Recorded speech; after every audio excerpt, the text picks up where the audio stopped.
कानपुर में सोने के आभूषण गलाने वाले दो बुलियन कारोबारी एक उसकी महिला साथी बड़ी मात्रा में सोना और कैश लेकर फरार हो गए। इस घटना से सोना व्यापारियों के साथ साथ शहरवासियों के भी होश उड़ गए।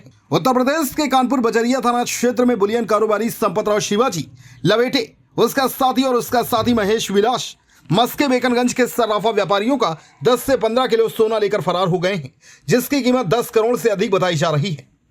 सोमवार को बाजार खुलने के बाद वादे के अनुसार जब बुलियन कारोबारी सोना लेकर व्यापारियों तक नहीं पहुंचा तो उन्होंने बेकनगंज स्थित उसकी दुकान एसआर बोर्ड टेस्टिंग सेंटर पर जाकर देखा तो उसकी दुकान बंद मिली। मोबाइल भी बंद होने पर सर्राफा व्यापारियों ने जब उसके घर थाना फील खाना स्थित नील वाली गली पहुंची तो वहां घर पर ताला लटकता हुआ मिला, जिससे देख सभी व्यापारियों की होश उड़ गए और पैरों तले जमीन खिसक गई। फिलहाल इस पूरे मामले में मंगलवार को सर्राफा एसोसिएशन के पदाधिकारियों ने पुलिस कमिश्नर कार्यालय पहुंचकर joint police commissioner Nilabja Chaudhary से मिलकर ज्ञापन सौंपकर आरोपियों की जल्द से जल्द गिरफ्तारी करने की मांग की है। Joint police commissioner Nilabja Chaudhary ने बताया कि सर्राफा एसोसिएशन के वरिष्ठ पदाधिकारी ने आकर सूचित किया कि उनके कई व्यापारियों से दो व्यक्ति संपतराव शिवाजी लवेटे, उसका साथी और उसका साथी महेश विलास मस्के, जो कि सोना गलाने का कार्य करते थे, इनके द्वारा भारी मात्रा में व्यापारियों का सोना लेकर गायब हो गए हैं, जिनकी तहरीर के आधार पर थाना बजरिया में मुकदमा पंजीकृत कर कार्रवाई शुरू कर दी गई है और डीसीपी सेंट्रल के नेतृत्व में एक एसआईटी टीम गठित कर दी गई है, जिससे कि सोना व्यापारियों का सोना और कैश जल्द से जल्द रिकवर हो सके। RTI news 24 Kanpur.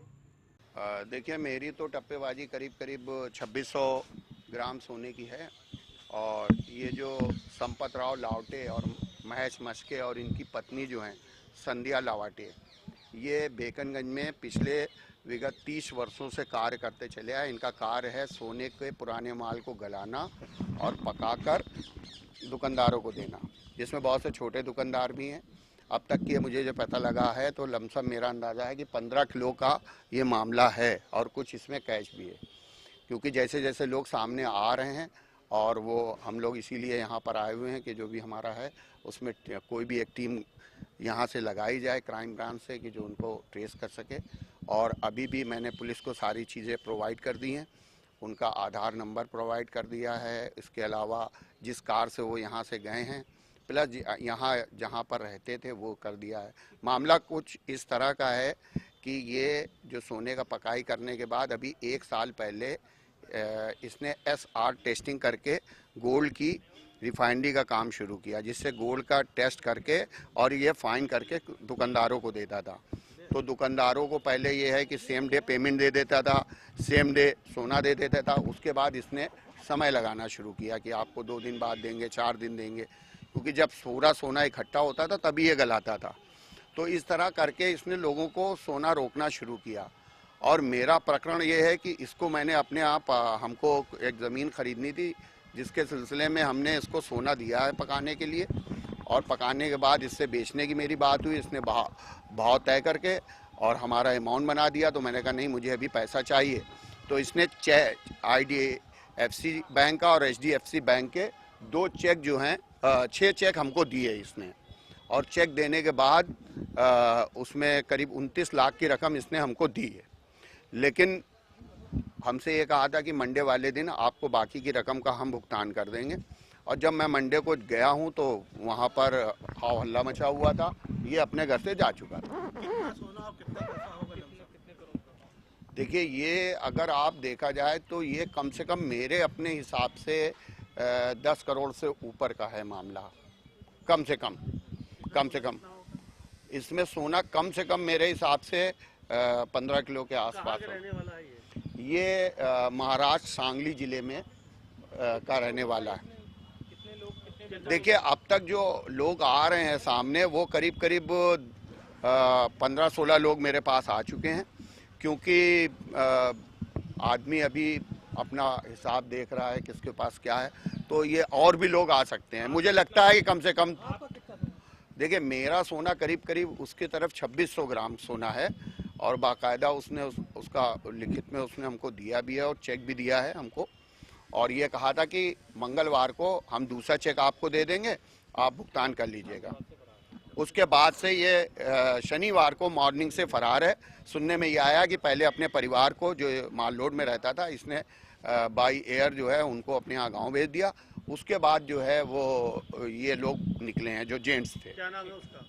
देखिए ये 3 लोग हैं, मैंने पहले जैसे बताया, इसमें संपत राव लवाटे, महेश मस्के और उसकी पत्नी संध्या लवाटे। आज हमारे कानपुर शहर के व्यस्तम बाजार बेकनगंज सराफा बाजार में करीब 8-10 सराफा व्यापारियों का वहीं का एक व्यापारी जो कि मूलतः निवासी महाराष्ट्र का था, जो गलाई पकाई के काम के साथ जेवर बेचने का भी काम करता था सोने का, वो वहाँ के 8-10-12 व्यापारियों का लगभग 10 किलो से 15 किलो के बीच में, क्योंकि व्यापारी अभी एक व्यापारी की रजिस्टर्ड हो गई है कंप्लेन करीब 1.5 करोड़ रुपए की, और कुछ व्यापारी हमारे साथ हैं जिनका करीब 2 करोड़ का माल है, कुछ का किसी का 20 लाख, किसी का 30 लाख, इस करीब 10 किलो के आसपास, जिसकी कीमत 6 से 8 करोड़ के बीच में हो सकती है।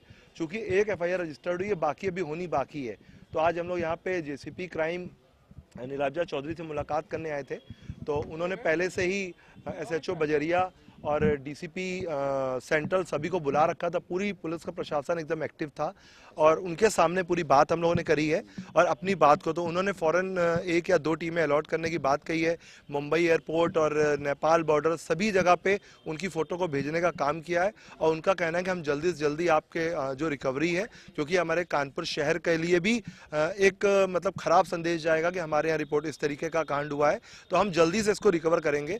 तो अभी ये कांड हमारे यहाँ कल हम लोगों ने दर्ज कराया, आज बात है, हम देखते हैं 2-3 दिनों में पुलिस प्रशासन इसमें हमें क्या मदद करके देता है। हाँ, कैश भी हमारे कुछ व्यापारियों का टोटल 1 से 1.5 करोड़ था। अलग अलग व्यापारियों के 2 लाख 5 लाख अलग अलग करके उसने जैसे अमानत में मांगा जाता है इस तरीके वो रुपया इकट्ठा, और उसका भागने का प्लान था। इस वजह से उसने कई व्यापारियों, किसी से सेट, किसी से चूड़ी, किसी से जेवर मंगाया कि हमें कस्टमर को दिखाना है, और वो कुल मिला के हम ये कह सकते हैं जो अभी तक करंट में मेरे सामने व्यापारी हैं उसमें मैं 6 से 8 करोड़ रुपए तक का देख रहा हूं। कुछ व्यापारी हैं जो डर के हमारे सामने नहीं आए, जैसे जैसे एप्लीकेशन आती जाएगी वहां पे रकम का जो क्लियरेंस है वो दिखता जाएगा। देखिए, आज हमारे पास सराफा एसोसिएशन के वरिष्ठ पदाधिकारीगण द्वारा आकर ये सूचित किया गया कि उनके कई व्यापारियों से 2 व्यक्ति जिनका नाम उन्होंने दिया है महेश मस्के एवं संपत राय लवेटे, ये लोग सोना गलाने का कार्य करते थे। इनके द्वारा कई व्यापारियों से भारी मात्रा में सोना लेकर अपने निवास स्थान से ये लोग गायब हो गए हैं, और इनको आशंका है कि ये लोग माल लेकर कहीं निकल गए हैं। उसी आधार पर, इनके तहरीर के आधार पर मुकदमा जो है थाना बजेरे में पंजीकृत कराया गया है, और पुलिस उपायुक्त मध्य के नेतृत्व में जो है कि उनके निर्देशन में एक SIT की टीम इस पर लगा दिया गया जो ये कार्य करेगी, और जल्द से जल्द प्रयास किया जाएगा कि जो भी सोना है उसकी रिकवरी हो, या पता चले वो किस कारण से गायब हुआ है और उसका क्या भी संधि है। देखिए, अभी अलग अलग व्यापारियों ने अलग अलग अपना सोने के क्वांटिटी नोट कराया है यहाँ पे, और अभी हम लोग एग्जैक्ट तो नहीं बताने की स्थिति में है, लेकिन 10 से 15 किलो माना जाए। ये अलग अलग व्यापारियों से मतलब कुछ भी मतलब अमाउंट हो सकता है, इसी के अंदर होगा। कैश कितना है सर? कैश शायद 1 करोड़ के आसपास बताया जा रहा है। अभी मैंने आपको स्पष्ट बताया कि ये तहरीर के आधार पर प्राथमिक सूचना है। अभी हम लोग इसमें जो है कोई मतलब निश्चितता से तभी बोल पाएंगे जब विवेचना आगे बढ़ेगी और सभी के बयान लिए जाएंगे। देश प्रदेश की हर छोटी बड़ी खबर के लिए सब्सक्राइब करें हमारा चैनल RTI News 24 और बेल आइकन दबाना ना भूलें, जिससे हर खबर आप तक पहुंचा सके हम सबसे पहले।